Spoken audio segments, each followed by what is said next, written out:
Hi అండి, అందరికీ నమస్కారం. Welcome to Vavi's kitchen. చేపల పులుసు ఎప్పుడు చేసినా పర్ఫెక్ట్‌గా సేమ్ టేస్ట్ రావాలంటే ఎలా చేయాలో ఇప్పుడు చూద్దాం. చేపల పులుసు చేయడం చాలా ఈజీ అండి. ఏ చేపతో అయినా పర్ఫెక్ట్‌గా కుదురుతుంది. సో, ఇప్పుడు ఆ చేపల పులుసు ఎలా చేయాలో చూద్దాం. ఈ కర్రీలోకి నేను బాంగ్డా చేపను యూజ్ చేస్తున్నానండి. ఇది ఒకటి తీసుకుంటే మనకు 700-800 గ్రామ్ వస్తుంది. కర్రీ కట్ అని చెప్తే ఆయన నీట్‌గా కట్ చేసి ఇస్తారు. వాటిని మనం నీట్‌గా ఉప్పు, నిమ్మకాయ వేసి క్లీన్ చేసి పెట్టుకోవాలి. ఇప్పుడు దీనికోసం మనం మసాలా ప్రిపేర్ చేసుకోవాలి.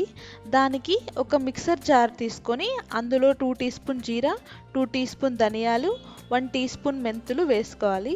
మెంతులు ఎక్కువగా వేసుకోకూడదండి, ఎందుకంటే ఎక్కువ వేస్తే చేదొచ్చేస్తుంది. అందుకే 1 టీ స్పూన్ సరిపోతుంది. వాటిని ఫైన్‌గా పౌడర్ చేసుకోవాలి. తర్వాత 15-20 వెల్లుల్లి రెబ్బలు వేసుకోవాలి, పొట్టు తీసుకున్నవి. వెల్లుల్లి మనం ముందుగానే వేసి పేస్ట్ చేసుకోవచ్చండి, జీరా ధనియాతో పాటు. అలా వేస్తే జీరా ధనియా ఫైన్‌గా పౌడర్ అవ్వదు. అందుకోసమే వాటిని వేసిన తర్వాత ఇది వేసి పౌడర్ చేసుకోవాలి.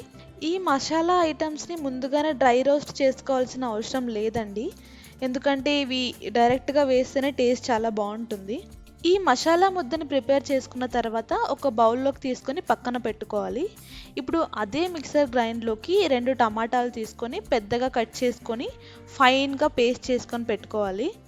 అలాగే మనం తీసుకున్న ఫిష్ క్వాంటిటీకి 50 గ్రామ్ చింతపండును నీళ్ళలో నానబెట్టి బాగా నానిన తర్వాత చింతపండు పులుసు మొత్తం ఒక బౌల్లోకి తీసి పెట్టుకోవాలండి.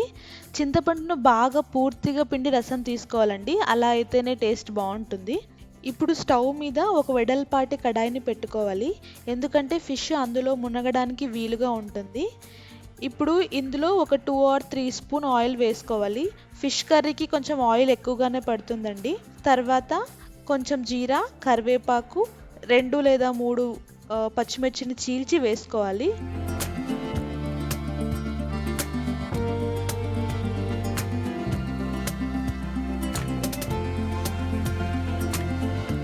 తర్వాత ఒక ఆనియన్ తీసుకొని చిన్నగా ఫైన్ చాప్ చేసి వేసుకోవాలండి.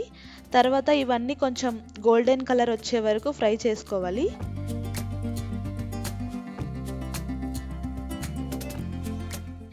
నెక్స్ట్ మనం ముందుగానే గ్రైండ్ చేసి పెట్టుకున్న టమాటో పేస్ట్ని వేసుకోవాలి.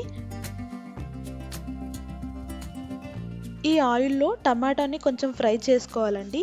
అది కొంచెం ఫ్రై అయ్యాక అందులో 1 టీ స్పూన్ పసుపు, 2 టీ స్పూన్ కారం, 1 టీ స్పూన్ ఉప్పు వేసుకోవాలి. ఫిష్ కర్రీ టేస్ట్ ఎప్పుడైనా మనం వేసే ఉప్పు, కారం, చింతపండులోనే ఉంటుంది. నాకు కారం, ఉప్పు స్పూన్తో వేస్తే అందాజు తెలీదండి, అందుకే నేను చేత్తో వేస్తున్నాను.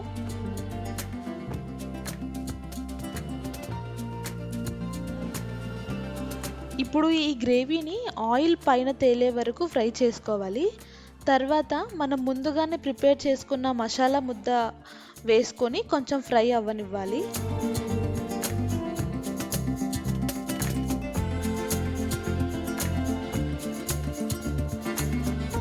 తర్వాత ఇందులో చింతపండు పులుసు తీసి పెట్టుకున్నాం కదా, అది మొత్తం ఇందులో యాడ్ చేసుకోవాలి. అది వేశాక ఒక పొంగు వచ్చే వరకు కొంచెం ఉడికించాలి.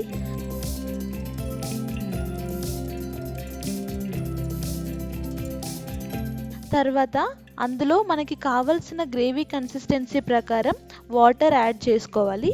నేనైతే ఒక 300-400 ml వాటర్ యాడ్ చేస్తున్నానండి. వాటర్ యాడ్ చేశాక ఒక 5-10 మినిట్స్ మూత పెట్టి ఉడికించాలి.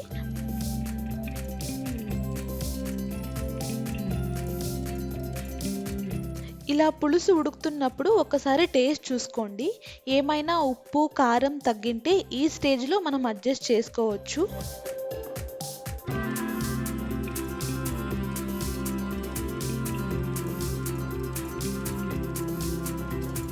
పులుసు బాగా బాయిల్ అవుతున్నప్పుడు మనం ముందుగానే క్లీన్ చేసి పెట్టుకున్న ఫిష్ ముక్కల్ని ఇందులో యాడ్ చేసుకోవాలి.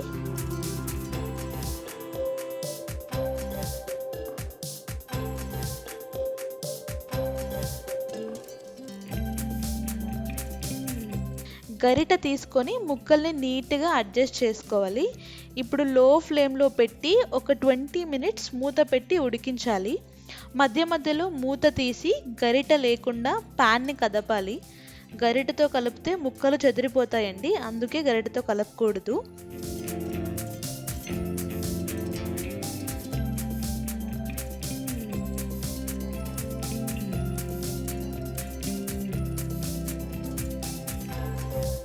సో ఇలా చేపల పులుసు థిక్ గ్రేవీతో ఫిష్ మంచి కలర్తో వచ్చినప్పుడు మనకి ఫిష్ కర్రీ రెడీ అయిపోయినట్టే అండి.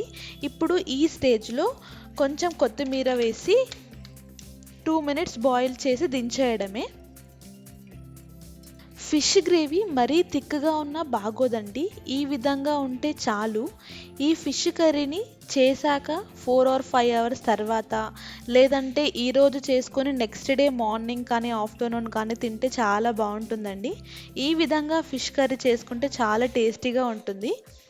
మీరు కూడా ట్రై చేసి ఎలా వచ్చిందో నాకు కమెంట్లో చెప్పండి. అలాగే ఈ వీడియో కనుక మీకు నచ్చినట్టయితే లైక్ చేసి సబ్స్క్రైబ్ చేసుకోండి. Thank you.